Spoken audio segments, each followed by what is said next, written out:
Why your brain forgets names seconds after hearing them.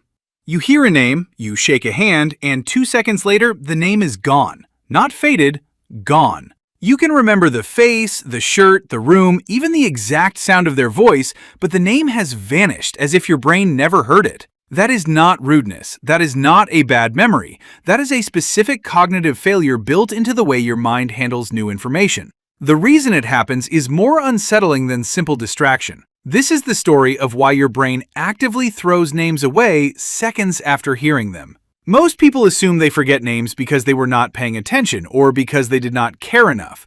The common belief is that if you just focused harder, the name would stick.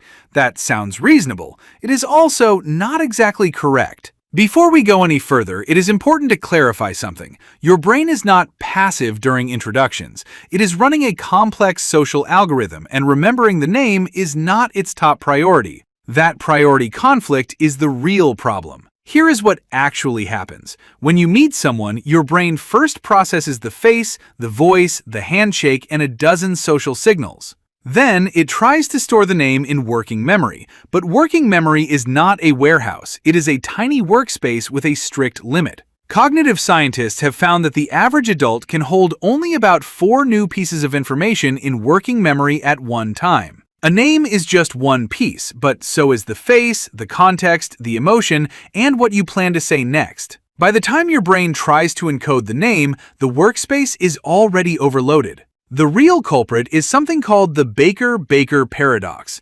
Harvard psychologist Daniel Schacter popularized this idea. If I tell you that a man is a baker, you will probably remember that. If I tell you that the same man is named Baker, you will probably forget it. Why? Because the word baker connects to a rich network of images: ovens, bread, heat, aprons, smells. The name Baker connects to nothing except itself. Names are arbitrary labels with almost no semantic hooks. Your brain has no existing place to hang them, so they slip. That is not a memory failure. It is a filing problem. Researchers have documented this in real time. In a series of experiments at the University of Sussex in England, volunteers were introduced to a stranger, engaged in a brief conversation, and then asked to recall the name. Nearly half of the names were lost within 60 seconds. The twist was that the volunteers remembered almost everything else about the person. The face, the topic of conversation, even the color of the shirt remained intact. Only the name disappeared. That tells us something important. The problem is not that the brain cannot store the name.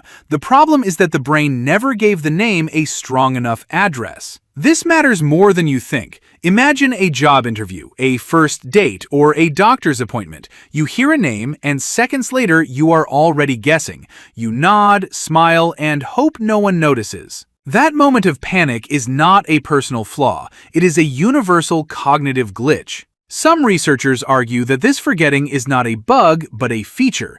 If your brain stored every name automatically, it would overload your long-term memory with useless data. Forgetting may actually be a form of triage. The brain decides, without asking you, that the name is not worth keeping unless it is repeated or emotionally charged. Here is where the real question appears. Why do we feel so guilty about forgetting names when the brain is doing exactly what it evolved to do? The guilt comes from the social meaning of a name.